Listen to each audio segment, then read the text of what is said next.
I don't feel frightened about death and dying. I'm intrigued by it. I'm very respectful of it. And I feel this huge sense of privilege to be allowed to be part of the caring team around a person who's dying. The more I have seen of dying, the less it makes me feel afraid for myself or for the people that I love. That they start to chat about how lovely it is to see that dear friend or that dear relative or that dear pet. Those visits are kind visits. They are appreciated by them. They feel a great comfort from seeing these people from long ago in their lives. And so that then leads you to notice how frequently people die on their birthdays. And I got to the top and I put my foot on the stile to climb over, and she said, "No, you can't come yet. It's not time. But when it is time, I'll be waiting."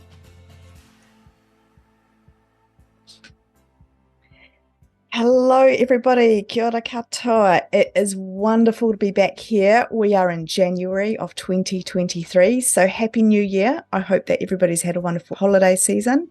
I managed to get away for a little camping trip, so that's been wonderful, and I'm really excited to be back here with our first episode of the year.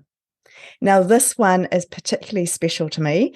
We have got an amazing guest lined up today. We are carrying on the conversation around what is it like to die. So we are having, I guess you could call it a bit of a bonus episode, one extra episode attached into our season, which is season 13, talking about what it's like to die. And then we'll be coming into our next season in a couple of weeks' time, which is more around the near-death experiences, more around spiritual death and all of these big juicy topics that we love to discuss. So today our guest is Dr. Kathryn Mannix, and Kathryn's work has been quite significant for me. She's got this beautiful book here called With the End in Mind. This book I read quite a few years ago. It really challenged me in some of my thinking. It transformed the way that I looked at death. And yeah, it's just an absolute honor to have her here. So Dr. Kathryn Mannix has spent her medical career working with people who have incurable advanced illnesses, starting in cancer care and then changing over her career to become a pioneer of the new discipline of palliative medicine. She has worked as a palliative care consultant in teams, in hospices, hospitals, and in patients' own homes, optimizing the quality of life and even death as it is approaching. She's passionate about public education, and having qualified as a cognitive behaviour therapist in 1993, she started the UK's and possibly the world's first CBT clinic, exclusively for palliative care patients. She is on a mission to reclaim the public understanding around dying and to give each other permission to talk about death. So as you know, if you've been listening to the podcast, this is something very, very close to my heart, that we have these conversations and we talk about death. Kathryn, as I've shown, she's got this beautiful book here. She's got some other books. One of them is called Listen, and she has been doing amazing work in getting all of these messages out there. She's about personal stories. She's done multiple TEDx talks and is really a leader in the field of death and dying and how we can discuss this in everyday life. So Dr. Kathryn Mannix, welcome to the Let's Talk Near Death podcast. I'm so happy to have you here. Thank you for joining us. It's my absolute pleasure and honour to be with you, Kirsty. Thanks for inviting me. I know we're going to talk about a lot of interesting things today. I'm going to start right back at the beginning because you've been doing this work, I believe, for over 30 years. You've got so much knowledge and wealth. How did you start this? What made you think that you want to do this work? So I started off wanting to work with seriously ill people, and I thought oncology, I thought cancer medicine would be the way to go. And once I'd done the kind of required junior doctor training, postgraduate exams, lots of general medicine, choosing training posts that had the sickest people. So I'd seen a lot of dying. I went to work in the regional cancer centre, and it was really fascinating. There was some fantastic research work going on. This is the mid-1980s. Cancer was not the containable illness that it has turned into for many people these days. And so there was a really sharp division between people who had presented with illness that was so early that if they had everything thrown at them really early on, there was a significant chance that they might be cured. And then everybody else who'd missed that bus and their illness was incurable. Usually it was progressing fairly regularly, if not rapidly. And I could see how precious their time was. And they were stuck in hospital because they had pain or they had breathlessness, significant symptoms being caused by their illness. And they weren't with the right people. They weren't in the right place. And I just got fascinated about trying to help to sort that out and get them home to make the most of that really precious time. And one of the consultants in the cancer department said to me, I'm interested that you're so interested in this. Do you know that there is a hospice in the town down the road? And I hadn't known that. And in fact, what had happened was that the chest physician there had said to their local authority, we need a hospice. There were very few hospices in the UK in those days. And the local authority didn't really know what a hospice was. And then they thought it would be too expensive, yada, yada. So what he did was put all of his lung cancer patients into one ward in an old hospital and then go back to the health authority and say, look, everybody on this ward is dying. Can we have some new curtains? Could we have some nice pictures on the wall? Could we have some assisted bathrooms? And gradually he kind of souped the place up, increased the nursing ratios, got some extra support from social work, physiotherapy, those sorts of things. And he pulled together a hospice team that was being paid for by the National Health Service. It was the first NHS hospice in the country. So I went to visit him, and what he was doing was really focusing on those patients who were the patients that I was so interested in. So that was the spark, I think. And then round about the time that I thought, that sounds like a career, but there's no career path into it, a hospice got built by public subscription in my city, and it was about 5 blocks away from my house. So I wrote to them and said, I work locally. I've got 5 years experience. I probably know all of the different medical specialists you would need to liaise with in the city, even though I'm only very junior. Can I do anything to help? Have you got space for a doctor to come and kind of learn the trade? Okay. And to my amazement, they created a training post for me. And, it wasn't called palliative medicine. It was called working in a hospice. Yeah. But over the next 12 to 18 months, the Association for Palliative Medicine for Britain and Ireland was founded. So I'm a founder member of that. I guess that makes me feel very, very old. Oh, and no. I knitted my own training scheme. What are the things that I need to know? Because most people coming into palliative care need to go and learn the cancer medicine stuff. Well, I already had lots of experience of that. I needed to understand about the other illnesses, heart failure, lung diseases, those sorts of things. And I wanted to be better also at the emotional robustness, the emotional well-being of patients, which is why I did my cognitive therapy training. But it just was a bit of an adventure, really. There was no career pathway. It was an absolute leap in the dark. And I never, ever regretted it. I went to work in this hospice. Everybody who worked there had the same set of values that I had. It was absolutely teamwork, really flat hierarchy, everybody doing their best. And I just loved it from the very first day.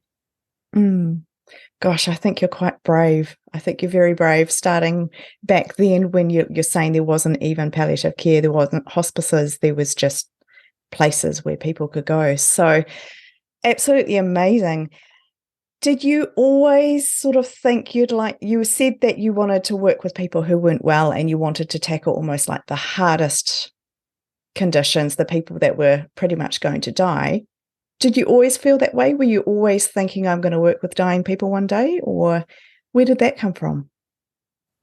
I think it came from, I'm not from a medical family in any way. And I went to medical school with a kind of idea of having a job where the relationship that I would have with patients and their families was as important as the knowledge that I would bring as a doctor. That seemed very important to me.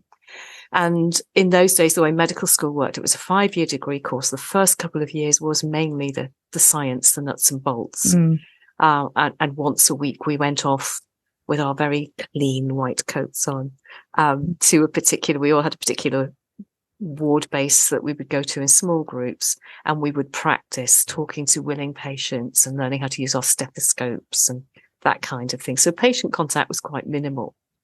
And then at the beginning of the 3rd year, we were apprenticed into actual wards in groups of, maybe 6 of us, and all morning would be spent on the wards, and then the afternoon would be the lectures and seminars. And that's when I really got a taste of what it was like to be working in a medical ward with really sick people. And as a medical student, you clerk people, you get to know their families. You've got more time than the junior doctors have got. And what I discovered, to my immense distress, was that doctors didn't have the kind of relationship with patients that I'd been looking forward to. It was the nurses who had that relationship. So there was a bit of a crisis at that point, a bit of a meltdown, lots of tearful phone calls home of, I think I've made the wrong choice. Maybe I've chosen the wrong career. And the nurses got wind of this, and they were so fantastic. They kind of mopped me up and sat me down and said, you're not wrong. You're just different. You don't quite fit the model of the way those doctors are working, but we would love to work with doctors who wanted to be more involved in patients in the way that we are. Why don't you just carry on, but just become the sort of doctor that nurses would really love to work with? And, we can see that you've put a lot of time and effort into getting to know this person and their family. And now that the person is dying, and it was a hem-oncology specialty ward. So people came in, and again, we didn't have bone marrow transplants. We didn't have most of the drugs that we've got now for the leukemias. Adult leukemias were almost universally fatal with quite a short life expectancy. And they said, well, come on in. We're looking after this patient who you've got to know so well. We're going in to help him to turn over in bed and to give him a bit of a wash and a spruce up because his wife and his kids coming in a few minutes. Have you got a bit of spare time? Do you want to come in and help us? And so what I learned from the nurses, I was learning at medical school what to do, what I needed to know, what I needed to do to be a doctor. But what I was learning from the nurses was how to be in the room with people when there isn't anything that you can do. Your stethoscope is useless. Your medical knowledge is useless. You are not going to stop this illness from killing this person. And it's all about the quality of the living over this last little while. So I think learning that, I thought, what, isn't it interesting that I don't feel frightened about death and dying? I'm intrigued by it. I'm very respectful of it. And I feel this huge sense of privilege to be allowed to be part of the caring team around a person who's dying. So I would have been 20, 21 at that stage. So the same age as maybe final year student nurses. Very, very early in my career to get that sense of what we all talk about, whose job includes care of dying people, that sense of the privileged, almost sacred space that we're working in when we're working around a deathbed. And I got that very early. And I wanted not to leave it behind. Whatever career choice I made, I knew that terminal illnesses and getting dying right was going to be part of what I wanted to do. Yes, so important, isn't it, to have that emotional piece, that emotional connection, as well as the healing piece. I get a feeling that Defazine is a failure. What are your thoughts around that? That to die is actually that we haven't tried enough, that it's not okay to die. I see time and time again people trying to sustain life to the nth degree. Yeah. Yeah. Do you have any thoughts around that? Got lots of thoughts about that. I'll try not to rant. That's okay. I think there are a few things coming together at once here, aren't there? The first thing is that once upon a time, there wasn't anything we could do. And a person who was so sick that they might die, we accompanied them. The people who had faith prayed for them. Very often they were dying of infectious diseases for which we had no treatment. So there were fevers. All the great novels have a person who has that crisis where the doctor calls and says, this is the crisis, and they may, if they're not dead by morning, then they might be okay, you know? And people so sick they might be dying were just surrounded by the love and care of their families, who watched and saw the process and saw them either moving towards dying or reaching that point where it's life or death, and then their temperature starts to drop and their breathing starts to ease, and you see that they're starting to recover again. People understood there was a process, there was a pathway, in the same way as people understood giving birth was a process. And in the same way as giving birth, very often there was the wise woman, wasn't there? And it usually was a woman in the village or down the road who got brought in to help because she'd been there before, because she'd seen it lots of times. She could keep everybody calm. She could say, yes, these labor pains that you're having, yeah, this is normal. Yes, it does hurt like hell, but also it is normal. Or yes, this strange breathing that this dying person is doing, this doesn't signify that they're distressed. Actually, they're unconscious. This is normal. And also that wise person who's seen it enough times to be able to say, oh, hang on now, this isn't normal. This isn't okay. Either during giving birth, when intervention might be needed, or during dying, when discomfort happens, because we know that the process of dying doesn't cause discomfort. It's the illness that people are dying from that's causing discomfort, and the discomfort needs to be attended to. So we've had that wisdom, and then we had those fantastic developments in medicine over particularly the second half of the 20th century. So if you would have stayed at home and died with your family around you in the 1920s and the 1930s, by the 1950s and 60s and 70s, you were being rushed into hospital in the hope that your life would be saved. So two things happened. One was we stopped seeing ordinary dying happening at home in front of us. So we completely lost that sense of process, lost that sense of what is normal and what isn't normal during the process. But also now medicine's throwing its full weight against the dying process. And nurses and doctors and paramedics and allied health professionals still go to university to be trained how to stop people from dying. That's what we're taught. So yes, there we are, trying to stop the person from dying. And if they die, well, didn't I try hard enough? Was there something I missed? Should I have done something else as well? Should I have made those decisions in a different order? What did I do wrong? Rather than this person was beyond saving. This person was always going to die, or even more complex, there was a point during which possibly the person might survive, but almost certainly they wouldn't.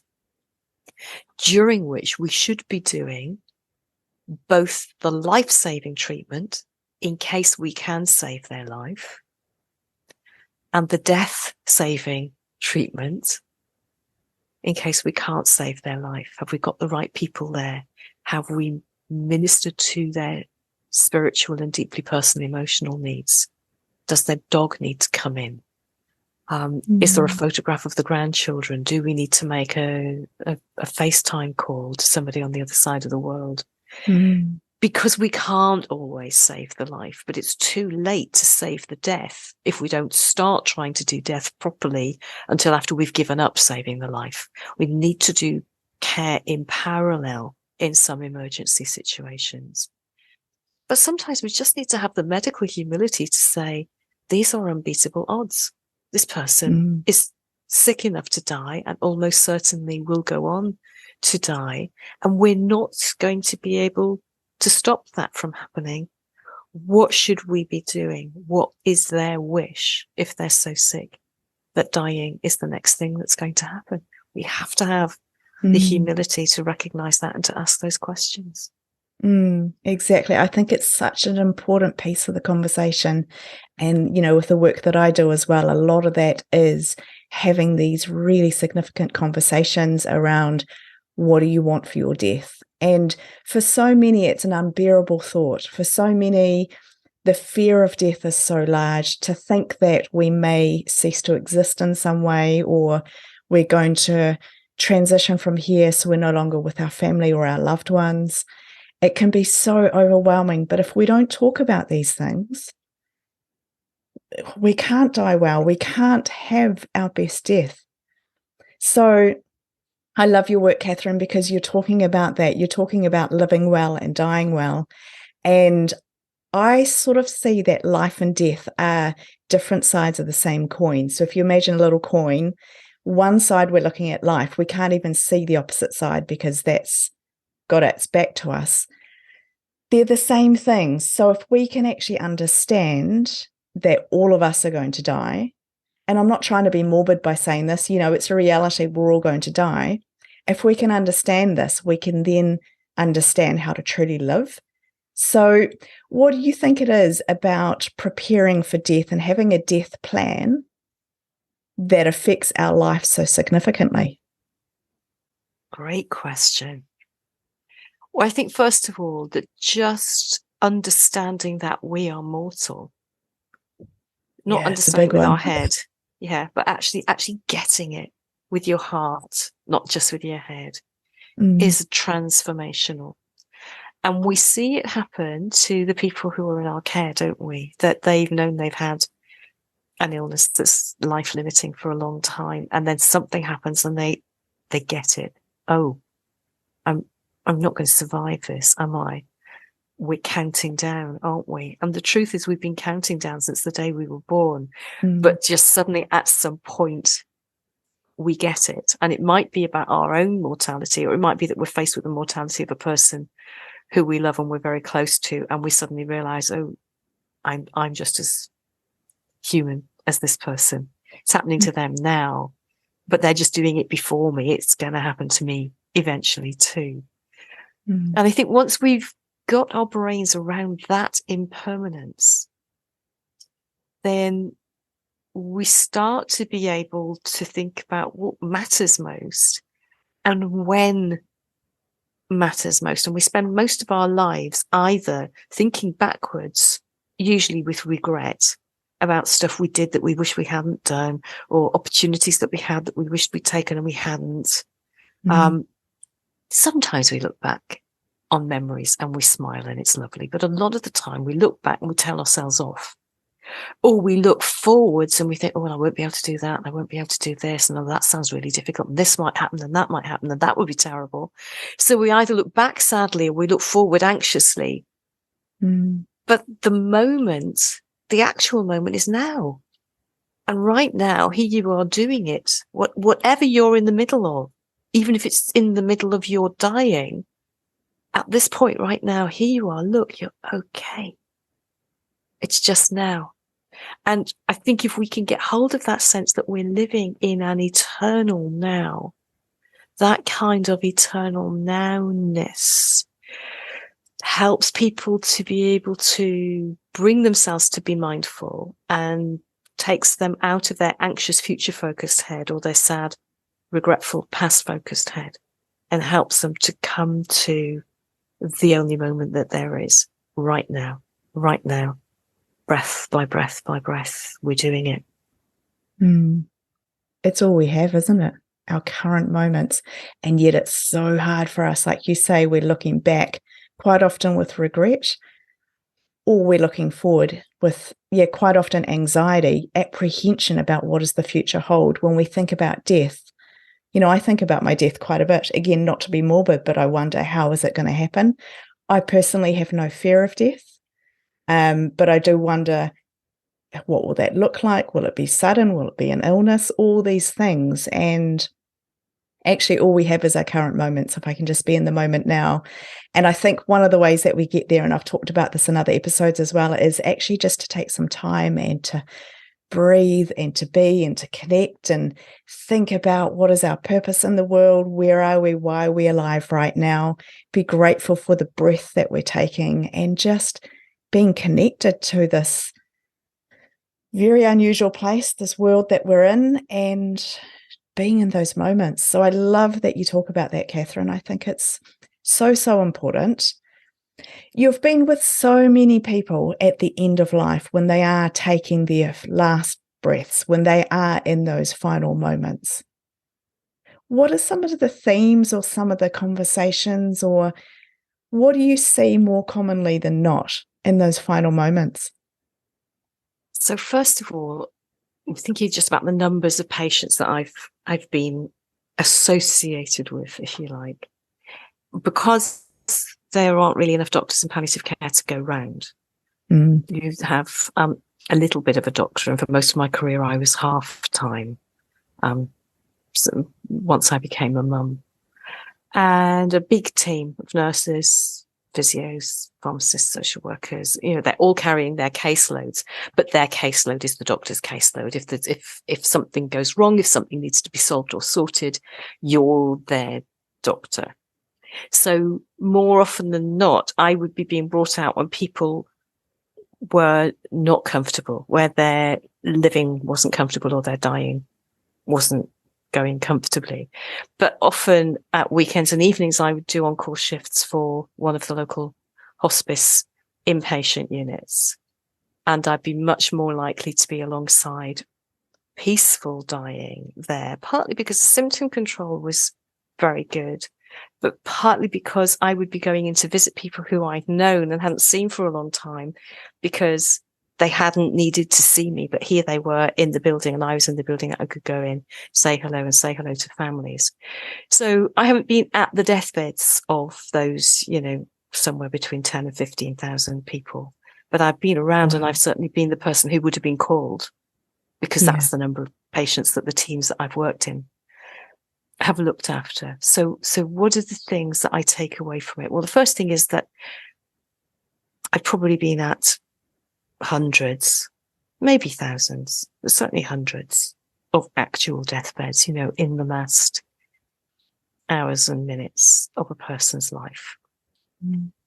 And the more I have seen of dying, the less it makes me feel afraid for myself or for the people that I love. And I think that's a really important thing, to be able to put my hand on my heart and say that when I talk to people who are worrying and people who are anxious, that actually the more time we spend around dying and the better we understand dying, the less likely we are to feel fearful about it. We mustn't pretend that there isn't sometimes uncomfortable dying, because there is. But then there are sometimes uncomfortable days when we're not dying and we don't like the discomfort of having a day when we've got a toothache or a headache or a sore throat or a pain in our leg or whatever. But although we may have that symptom, it doesn't distract us from the rest of the business of that day. So I think we shouldn't be trying to promise people that they will not have any pain, because that's not ordinary human experience. Dying's not going to be your best day, but it's almost certainly not going to be your worst day by quite a long way.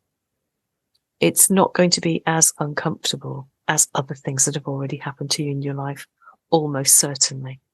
And discomfort that there is more likely to be a grouch and a nuisance than something that's overwhelming. So we've got to be able to talk about it honestly, haven't we? Not just say to people, oh, don't worry about it, you won't have any pain, blah, blah, blah. The truth is that people, as they're actually dying, become unconscious, and the unconscious brain dissociates itself from what's happening in the body, can't feel the body anymore, doesn't even feel the throat or try to protect the throat with those really, really important reflexes. So people aren't protecting their throat. They're certainly not feeling their toes or, abdominal pain or leg pain or whatever anymore. What do we see? We see that people relax, don't we? We see that there's a sequence of changes that are, we can always follow what's going on in the same way as a midwife can follow the process of giving birth. We see people who are awake less and asleep more, not interested in eating, doesn't that worry families? Families want to feed people because they might starve. Yeah. They might die if they don't eat. No. This is the other way around. Then they're not eating because they're dying. Their gut is no longer digesting food. They've lost their appetite. They don't want that yogurt that you're desperately trying to force into their mouth. It's probably making them feel a bit nauseated. It might slide down into their lungs instead of their stomach and make them cough. They wouldn't be able to digest it if it got inside them anyway. Their body is beyond that point of needing that sort of nutrition anymore. But it's so important to be able to help families to understand that. And watching people gradually becoming unconscious. And it's so important, I think, that we point that out to families, that during the dips into unconsciousness, let's just look at how this person looks. Let's watch and listen to their breathing. Let's notice that it's different from just ordinary sleep, but they are very peaceful, that they're very relaxed, that their muscles relax, that often if you try and pick their arms up, they'll be floppier than usual. We see people's face muscles relax. The faces start to change, don't they? There's a kind of the apples of your cheeks that flatten out. People are often surprised that people at the point of death look younger than they've looked for years, because all the muscles that make the wrinkles have relaxed and their wrinkles are starting to disappear. Their jaw muscles relax, so their mouth flops open. Their mouth isn't open because they're quietly screaming. Their mouth is open because your jaw is heavy and gravity pulls it down. Sometimes people are so relaxed that their tongue flops out a bit as well. And these are all things that tell us this person's body is relaxing into this process. This is okay. This is normal. This is safe dying. And the idea of dying safely is a little bit strange at first, isn't it? But it's so important. And then those moments that the family is waiting for because they've seen it in Hollywood. Just before the last breath, they're going to suddenly sit up and tell us all that they love us and that they can see angels. Yeah. And actually, very, very rarely, that does happen, doesn't it? And it's amazing. It's amazing when it happens. But of let's say it's an average of 12,000 deaths that the teams I've worked with have been associated with. I've heard people talking about that half a dozen times. Oh, that few. Really, really few. Now, what we've heard far more than that is in the days before a person dies, that they have this visioning, that they start to chat about how lovely it is to see that dear friend or that dear relative or that dear pet who they haven't seen for such a long time. And they've been popping in regularly recently and sitting at the foot of the bed or just coming and stroking their cheek. And then they'll say, oh, that's strange, isn't it? Because she died, you know. Yes, your mum did die, didn't she? But has she been visiting you? Yes, she's visiting me every night. She's singing me a lullaby, one lady said to me. I thought, isn't that absolutely wonderful? I have no idea what that is about, but it's so consistent. And it's also consistent that I might be on call for the hospice and we would be looking after somebody who's, maybe having a respite admission. The family that look after them is having a little break, or a couple of times we've had people in because the family is changing the bath that they can no longer get into a wet room in the house or something like that. This person's in the hospice for a week or 2 weeks. And one of my fantastic nursing colleagues will phone me in the middle of the night and say, Kath, you just need to know that,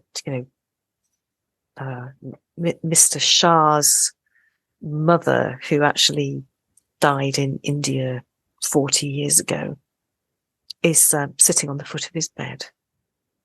Okay. And isn't Mr. Shah the man who's supposed to be going home in a couple of days' time? Yes, that's right. That's Mr. Shah. Right. That's not good then, is it? If his mum's visiting, then this is a sign that he's getting ready to die. And it's kind of like he hasn't got permission. His family is sorting the house out to get him home to it. So I need to come in now and have a look at Mr. Shah, because quite often what's happening is that he's just starting to brew a bit of a chest infection, or something that is reversible is going on. And we might get him home for another little period of time to enjoy, the decorating that the family has done for him or whatever. So isn't it really important that somebody somewhere has had conversations that I can access with Mr. Shah that say, if I was ever so sick that people thought I was dying, I wouldn't mind having a trial of antibiotics if they might make me feel a bit better, but I wouldn't want to go to the hospital. I wouldn't mind having oxygen through a mask, but I wouldn't want to have a ventilator.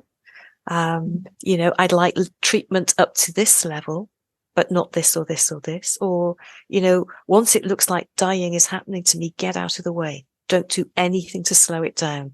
I'm ready.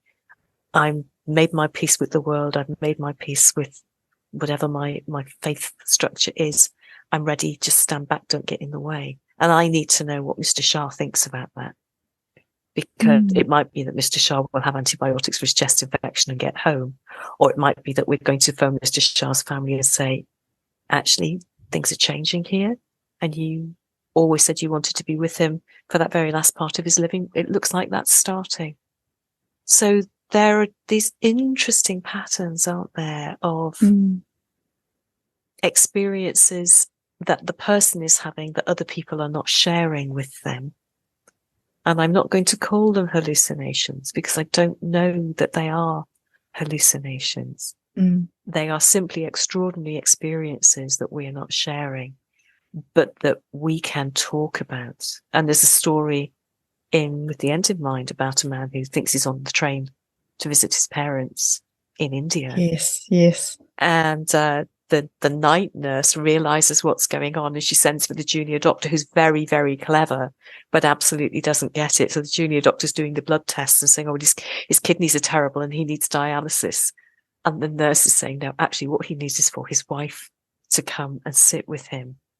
And the nurse is, even kind enough to play the role of being the conductor on the train, because this man has started to do something else that's very, very common that we see, which is he's looking for tickets. He's looking for his passport because people are getting ready for some kind of journey. We meet people packing, don't we? Or putting things to one side because I'm going to need them when I'm on my way.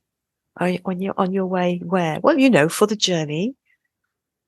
Okay. So it's listening in for these things. And this nurse is able to say, look, it's okay. I saw your passport earlier. It's safely in my office. Next time you need your papers, I'll be able to provide them all for you. You don't need to worry about that. This is a night train. This is your bunk, sir. You're allowed to go to sleep here. And I will call you when we get to the right station. Fantastic. Oh, it absolutely is. It's just so heartwarming. I've heard quite a few stories of people looking for tickets or packing bags. Exactly what you said. One that stuck out to me was someone was looking for their boots because they need a certain pair of boots for traveling. Yeah. And you've raised two things which really stuck with me in what you've just shared with us. I was just absolutely gripped by what you're sharing. One was permission. So do you see a lot where you think that maybe somebody isn't going on to die or to transition because they don't feel they have permission from someone, whether that's a family member, or is that where they start looking and packing their bag and they're trying to get everything together? Is that an aspect of the permission piece, do you think? It might be, mightn't it? That's a really interesting way of thinking about it. Certainly, we see people whose moment of dying seems to be being postponed because there's a piece of unfinished business of some sort, don't we? Yeah. And we see that not infrequently. So you in New Zealand have a lot of people who have family here in the UK, and we in the UK have a lot of people who have family down in New Zealand and around the corner in Australia, across the ditch. And it's always been very difficult to get people to the bedside of a dying person across those kind of distances. And in fact, the thing we learned in COVID was we can do that electronically, and we hadn't been doing that before. That's been a real game changer. Yeah. But what we'll see is a person who, we thought they'd be dead days ago, and they're still breathing. Yeah. They don't seem to be conscious, and yet sometimes the family say something and they seem to smile, or their breathing changes in response to that. You think, what's going on here? And then the news comes that the grandchild in Australia has been born. Or the relative in Auckland got the job. Yeah. And within hours, that person's skin is cooling, their breathing is changing, and they've died. They just needed that piece of information. Or they're waiting. I remember waiting with a family where a relative was coming to us from Canada. And my heart sank that this relative was going to try and get from Canada. I thought, there's no way this person will still be alive. And they had several layovers, and they were phoning, just before mobile phones, phoning from airport payphones to find out the news. And I think we're going to end up having to tell this poor person in an airport payphone that their relative has died. This person they love so much that they're trying to get around the world to be here. But no, they absolutely hung on. They hung on and hung on. And the person arrived in the room. Their voice was in the room. And I watched the breathing of the person in the bed slow down and stop. He'd been there less than 2 minutes, but they'd heard his voice. They knew he was there. Isn't that absolutely amazing? Extraordinary? Yeah, absolutely extraordinary. It's absolutely amazing.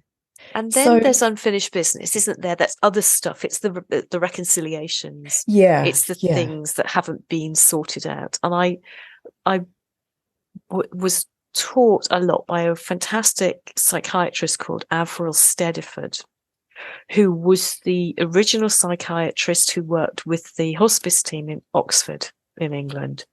And she's written a wonderful book, if you can get hold of it, called Facing Death. And one of the things that she talks about in her book is creating a safe space for a person to do the work of dying that they need to do. And some of that work is the kind of physical labor almost of dying, as everything's switching off and slowing down. But a lot of it is the emotional work of dying, the saying goodbye to yourself, the saying goodbye to your future, the saying goodbye to your precious people. And one of the stories that she told was of an elderly lady who was dying, but not dying comfortably, dying, but dying emotionally uncomfortably. And when Avril went to talk to her, she spoke with enormous regret about having had a very late miscarriage when she was a very young woman.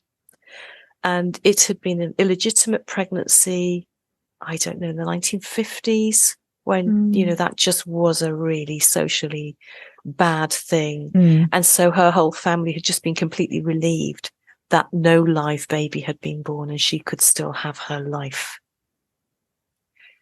And she had mourned that child for the rest of her life. She'd finished her growing up, she'd married, she'd had a career, she'd had other children, but she'd never forgotten the baby who never got born alive. And she knew the date that that dead baby had been delivered. She remembered it every year as that child's birthday. And she told Avril the baby's name. And nobody else had ever spoken the baby's name aloud because she'd never told anybody that the baby had a name. So what Avril did was to work with the chaplain in the hospice to organize a little naming service for this baby. Wow. Yeah. And they had a candle and they named the baby and they prayed for the baby. They gave thanks for the experience of having been pregnant with that baby. And she just finished that piece of completely unfinished business in her life. And then all of her emotional distress settled. And her abdominal pain that had been difficult to manage also settled. And she was able then to carry on with the business of doing her dying with that piece of business now properly reconciled. So important, isn't it, that we listen for sometimes the inner wounds that people are carrying that we have no idea about. Exactly. Oh, I think of her and she must have carried that for so many years. Oh, that's really big, isn't it? Really big. Really. But yes, talking about permission, sometimes I've heard a lot of stories and I've had some listeners write into me talking about how once they gave permission, the person then passed away, or once they were able to have a conversation and release something, then they're able to continue on their journey. For so often, it's, I think probably what my bigger question is do you think we have any control in the dying time? When it's going to happen? Is it going to happen at this time? Can we delay that? Can we influence it? Do we have any choice? It seems that we don't understand what the control is. And yet there does seem to be some level of control, doesn't there? And maybe not for everybody.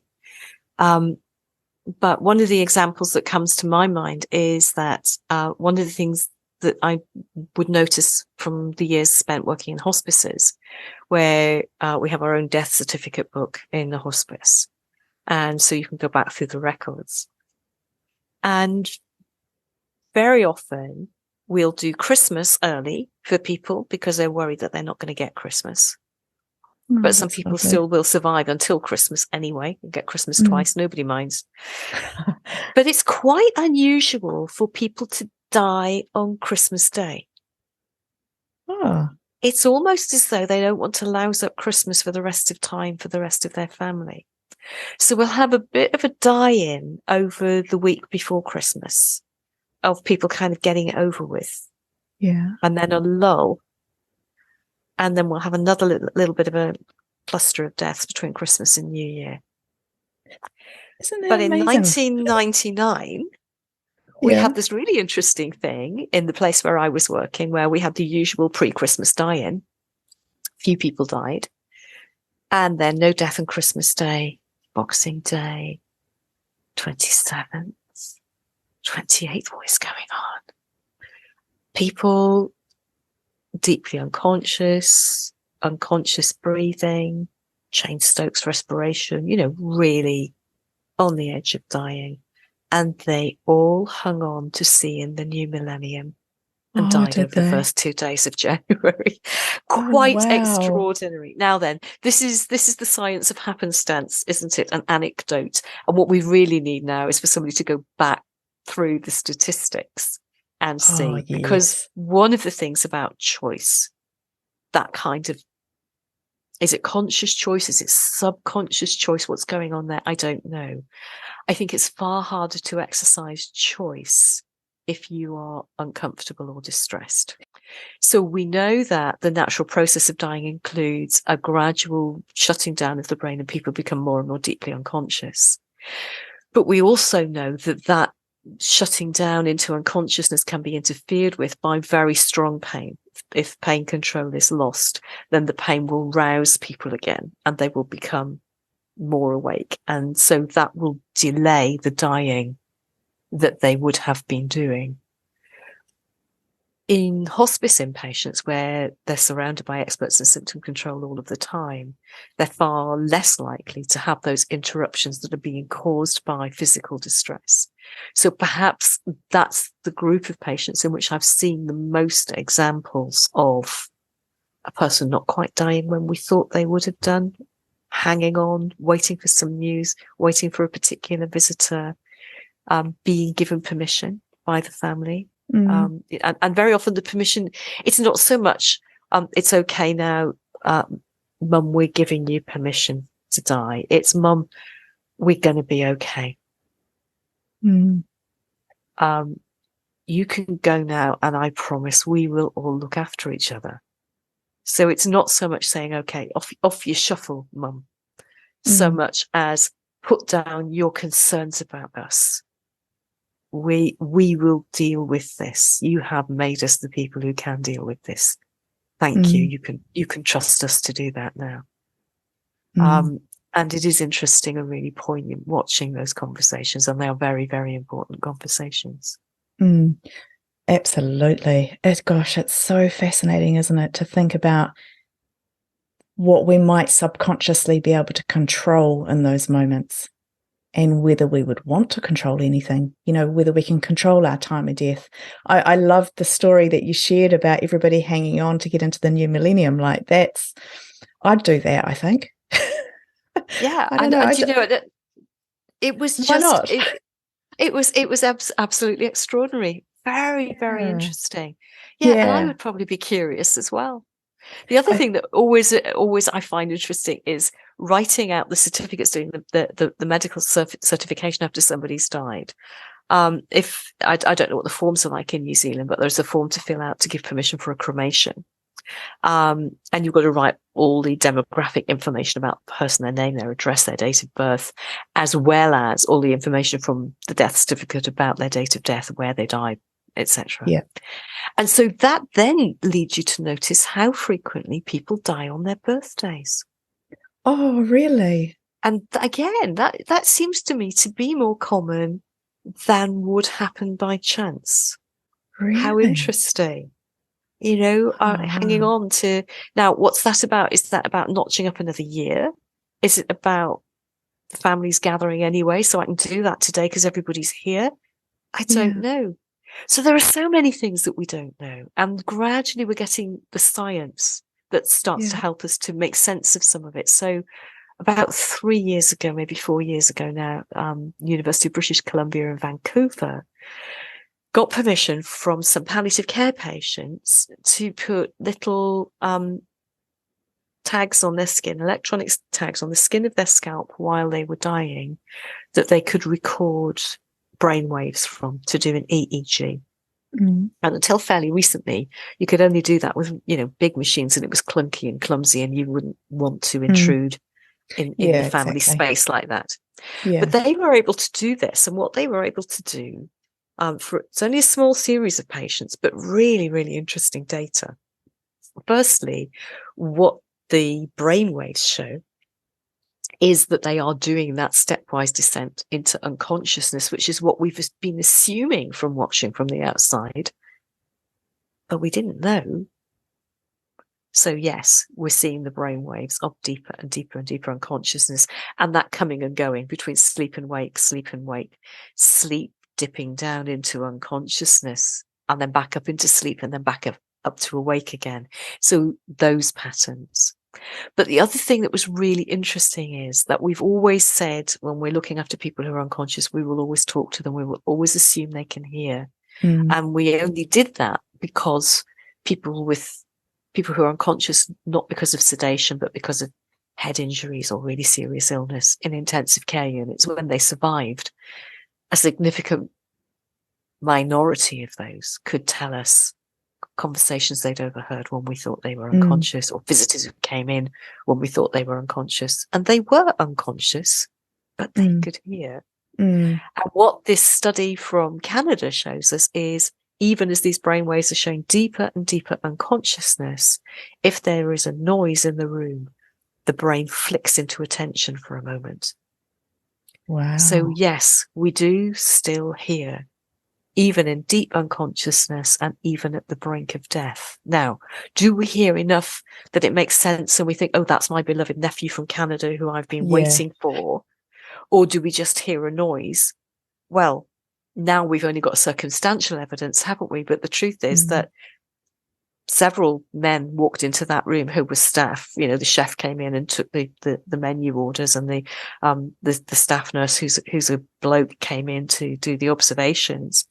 But it was only after the nephew from Canada arrived that this person's breathing changed, and then they died. So that makes you think, actually, they knew it was him. And then the other observation that I've found really interesting is watching unconscious people when music's being played in the room. Okay. And some of them will synchronize their breathing to the rhythm of the music. Really? Oh, I love that. And you think, okay, so something's happening here, isn't it? And then the track Yeah. ends and the breathing gets a bit disorganized again. And then a new bit of music comes on and the breathing gradually resynchronizes to the new beat of the next piece of music. So there's still lots of things we don't understand. Oh, And yeah. gradually the science is just unpicking it a bit. But I don't know about you, Kirsty, but I like a bit of mystery. I quite like the idea that we're dealing with something that is liminal and we just don't know. We will never know. Like, we can come up with our theories and answers and ideas and even have research-based papers, but are we truly going to know? I love the mystery. My mind, I get a question and then it turns into another question, and I end up just I'm very curious. I have so many questions, which is where, I'm just so grateful to be able to sit here and chat with you, Kathryn, because you've brought so many concepts to me that are tapped into all of my questions, and I love that. But yes, the curiosity is really important. I think when we stop having the questions, or we think we know it, or we understand, we can't understand all of this.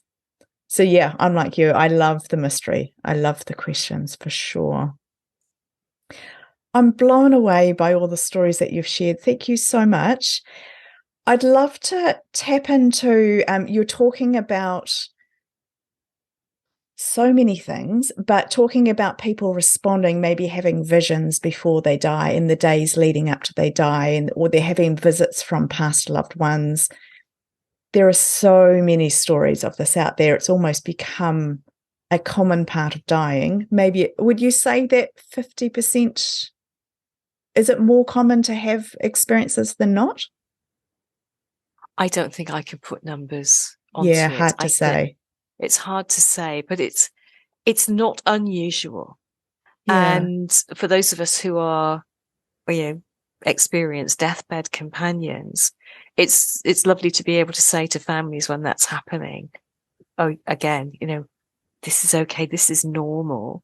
And usually people are very consoled, aren't they? Those visits are kind visits. They are appreciated by them. They feel a great comfort from seeing these people from long ago in their lives. Yeah. Yeah. Yeah. I think it's beautiful. What about things, we talk a lot on the show about near-death experiences, about where people are revived or, resuscitated, where they get right up to the brink of death, but then either come back for a short time and then go on to die within the following days or weeks, or from there make a recovery. Have you had any insight to experiences like these? Oh, variety of those. But the one that comes to mind today is I looked after a very, very lovely elderly man. And it was around about this time of year, which is winter here. And he was a plumber and a boiler engineer. Mm-hmm.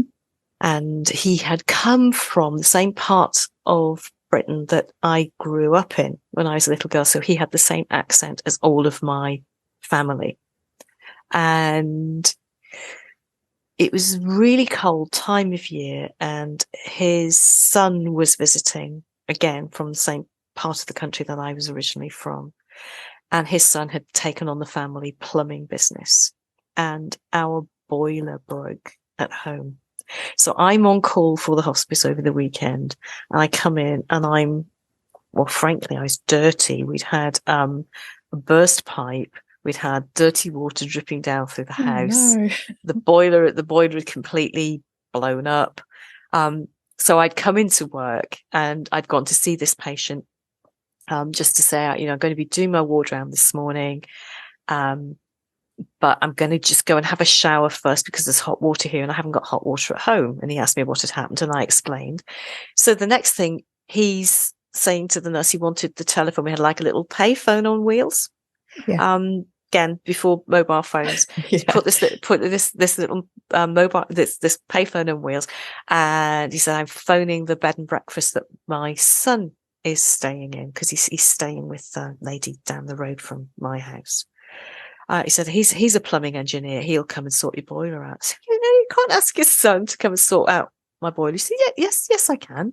This is what we do, and you're looking after me, and he will come and sort you out. You can pay for the parts, but you won't have to pay for the labour. Okay. He said, and I'm doing this for you because you didn't make fun of my little secret. So the nurse who was with me, when we went outside, she said, so what was his little secret then? So I said, well, here's the thing. This patient, who by now was in his 70s, was a twin. He had a twin sister. And his twin sister died in a car accident when they were in their teens.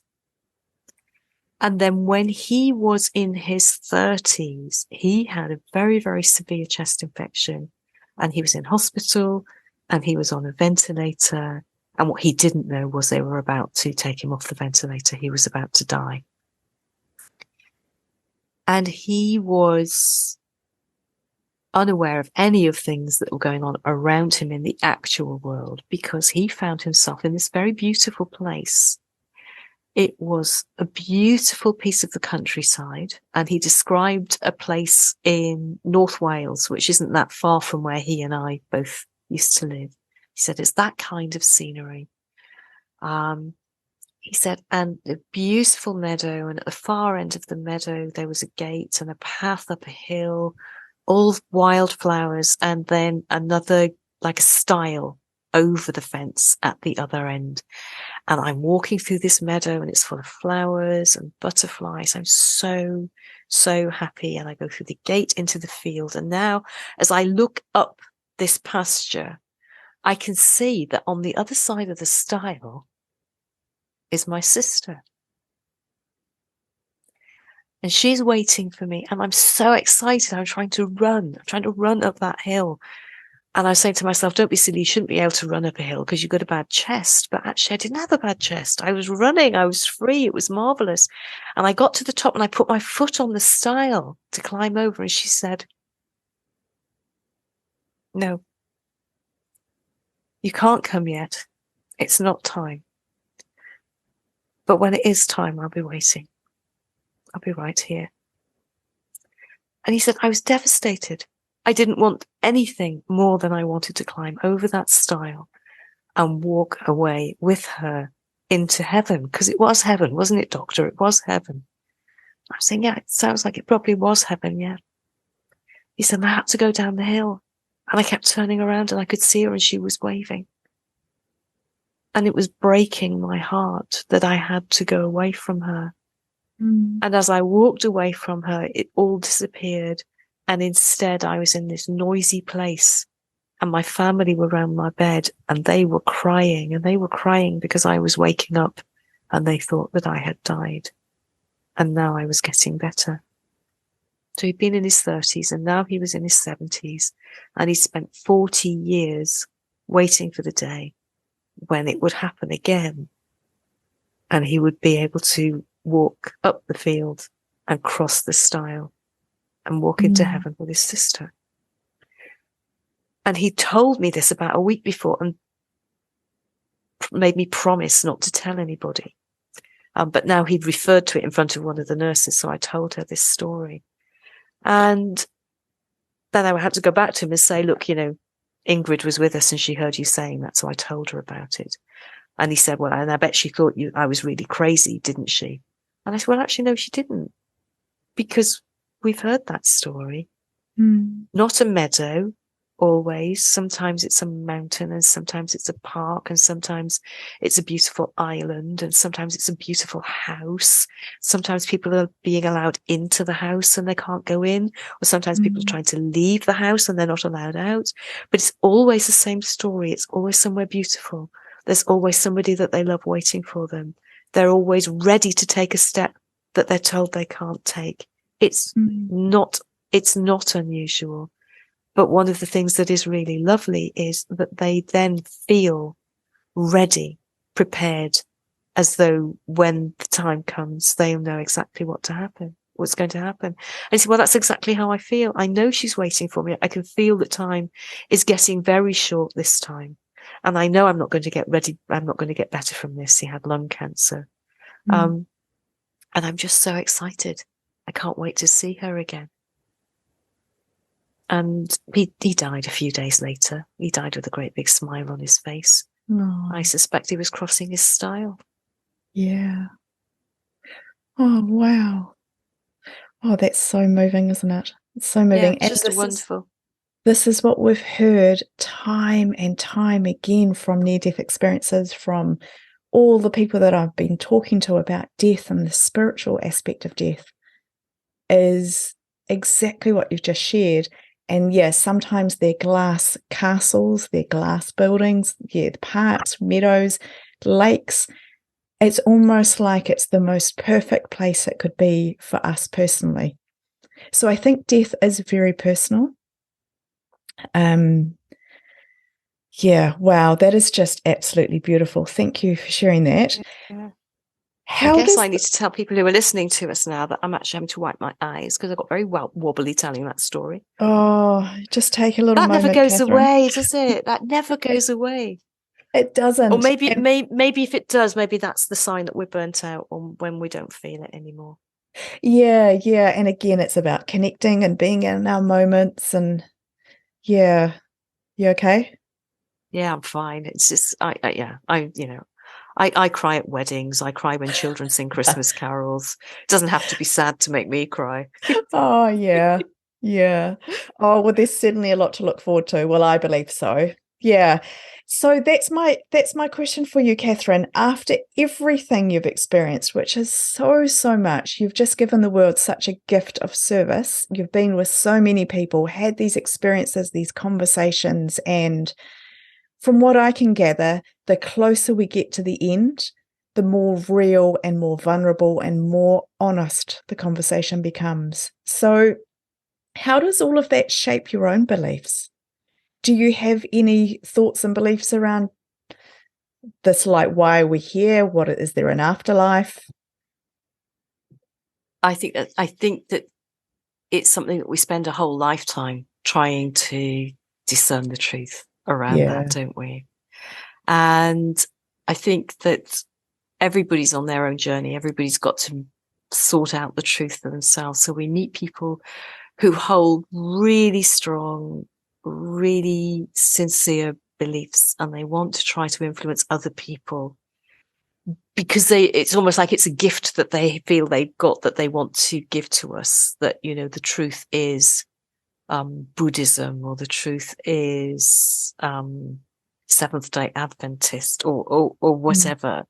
But actually, I think each of us is on a path where we need to discern for ourselves, and we need to be able to work out who we are and what it's about for ourselves.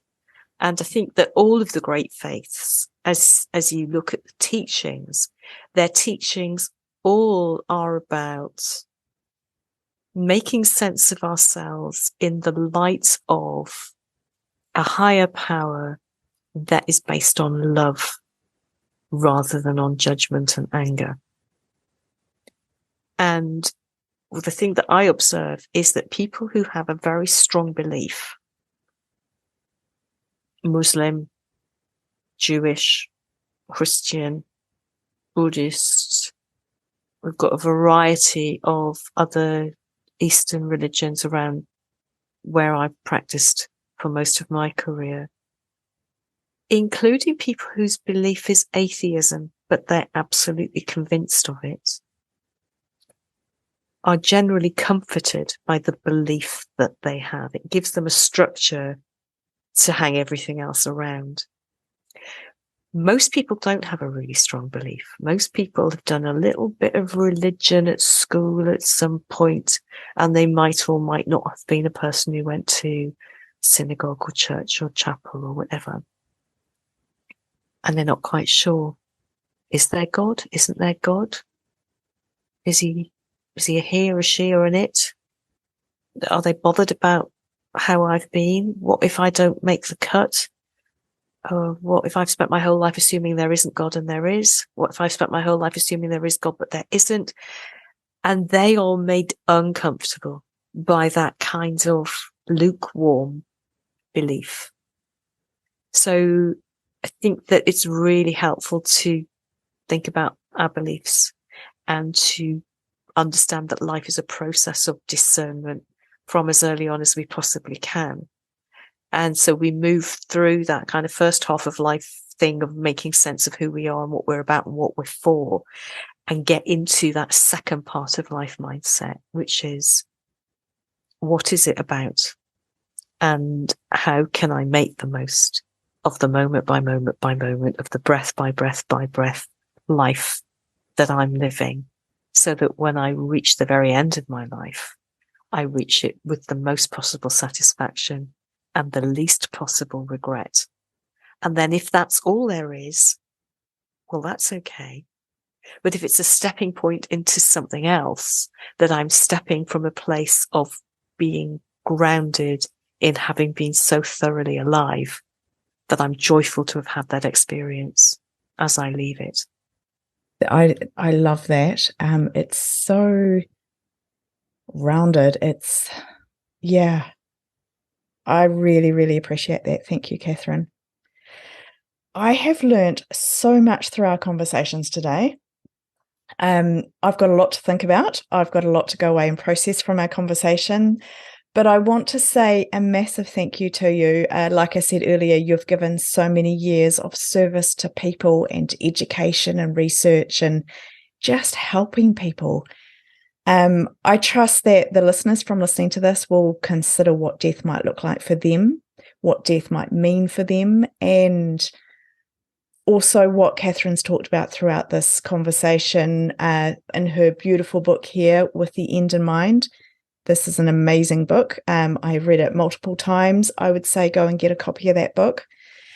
Really just to think about our life and what our life looks like now, and how that reflects our future death. And something you said quite early on, Kathryn, was around, I can't remember your exact words, but it was being in parallel. So one, preparing to live or to extend life, but also preparing to die.